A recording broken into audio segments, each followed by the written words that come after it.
Welcome to Chapter 2. What is a syndication? So a syndication is, let me make it a little bit better and easier to understand. Have you ever been driving down the street and you see a huge apartment building and you wonder, wow, I wonder what kind of rich guy owns that? Or have you ever driven by a big retail space and wonder, wow, what kind of rich guy bought that? A lot of times it's a syndication. Sometimes it's a big institution where they develop and build things just as their business model. And then sometimes there are syndications or syndicators. So a syndicator is a person who finds a deal, finds financing, finds investors, finds everything that is needed for that deal, brings everything together, and poof, you have a deal. Syndicators can be called many different things. We're sometimes referred to as sponsors. We're also sometimes referred to as operators and, as you guessed it, syndicators. There are very slight differences between the three, but for the most part, sponsors, syndicators, and operators really do the same thing. A sponsor can be considered a little bit more on the financial end. A syndicator is more of the general concept of the person who brings everybody together. And an operator is seen a little bit more so in the actual operating the asset, or in our case, operating the multifamily. We are the person who finds the companies that help run the multifamily asset, the general contractors, the plumbers, and we put all of that stuff in different categories, but basically all under the same branch or the same home. So when you become a syndicator, do you need more people or can you do everything yourself? We strongly suggest when you become a syndicator that you find help. Can you do this by yourself? Yes, you can. We actually have a friend of ours who syndicated a whole deal by himself and was able to get $450,000 in what's called an acquisition fee or a syndication fee when he closed and purchased the property. But it's not that it's a rare situation, it's just that it is so much work involved that we suggest that you have other people on your team. Who could be those other people? It could be grandma. Wouldn't suggest it, but anybody who has the skill set to fulfill the specific roles that are needed is or should be welcomed on your team. So a lot of times the syndication will be two people, three is even better, but also understanding you have to split those fees. So what we suggest is don't be greedy. Don't try to do it all by yourself. Understand that you're building a machine. You yourself are a machine as well. And if you have more people who have specific tasks, they can get those tasks done a lot more efficiently. So what are some of the roles that you might have as being a syndicator? Well, one, you need somebody to take care of the money. You need someone who can underwrite.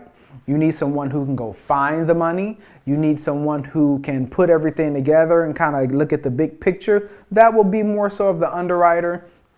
You need somebody who can be your CPA. You can contract out a CPA as well. You can use our CPA, and that's why you're joining the course to help utilize some of our resources. But you need people in the financial sector.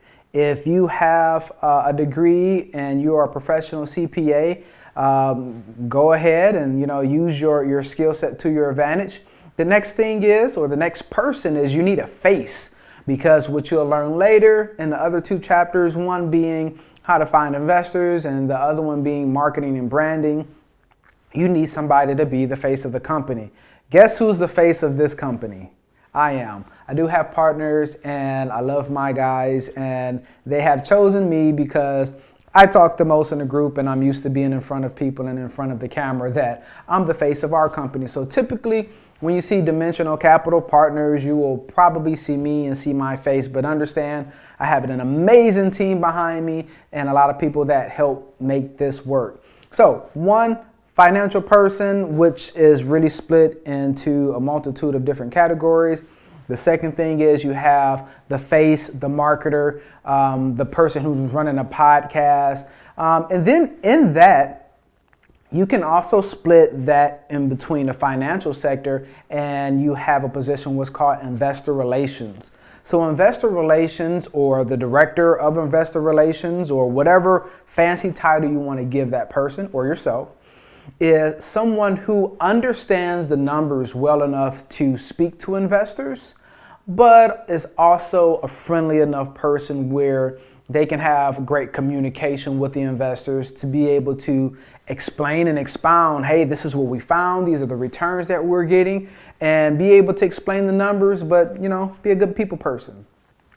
Another thing that you want to have is a legal team or a legal person, or subcontract out or hire out a legal professional who might have a legal team. In every transaction, you will need, at minimum, a securities attorney and a real estate attorney. In our case, our real estate attorney is our security attorney. The reason why you need both, or two combined, and we will go in great detail a little bit later, but you still kind of have to understand the foundation, right? The reason why you need a securities attorney is because you are now selling securities of a LLC or corporation. A person or individual does not buy a multifamily. If you pay cash, you can, but if you are getting any kind of what we call senior debt or lending on the property, then you will not put this property, this multifamily, this apartment building in your name.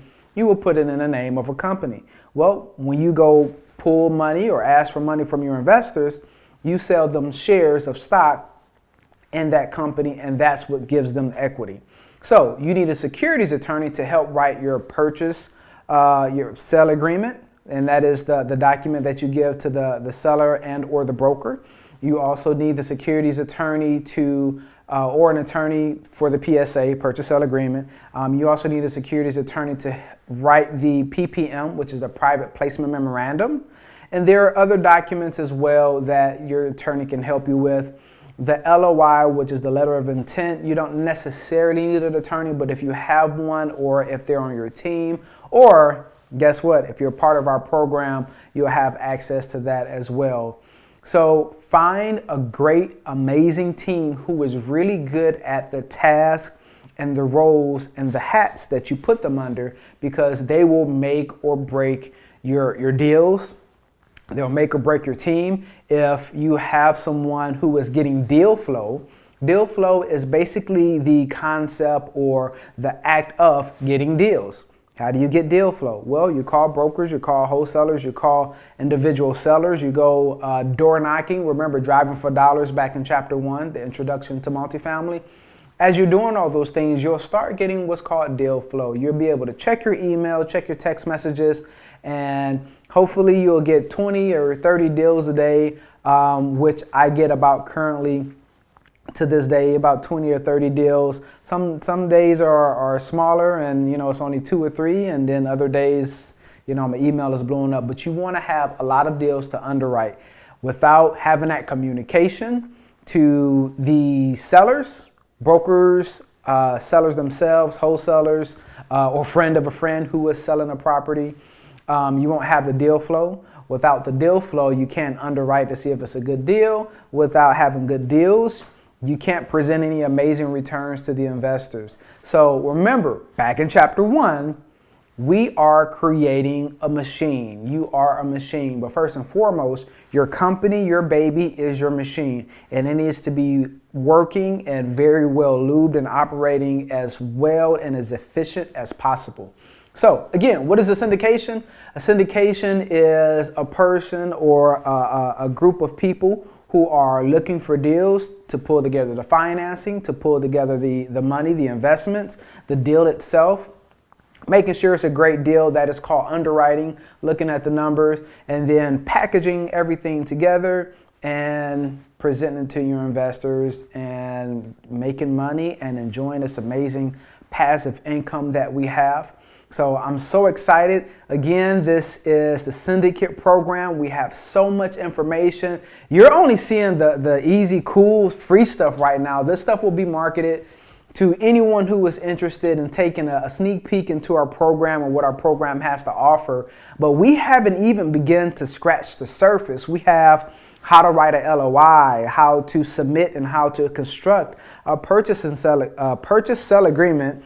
We have our attorney drafting a private placement memorandum. We have so many people and so many students who we encounter who have been through other programs, through other gurus, and they don't have access to really a whole lot of stuff. They didn't have access to the underwriting tools and software that we provide to you guys.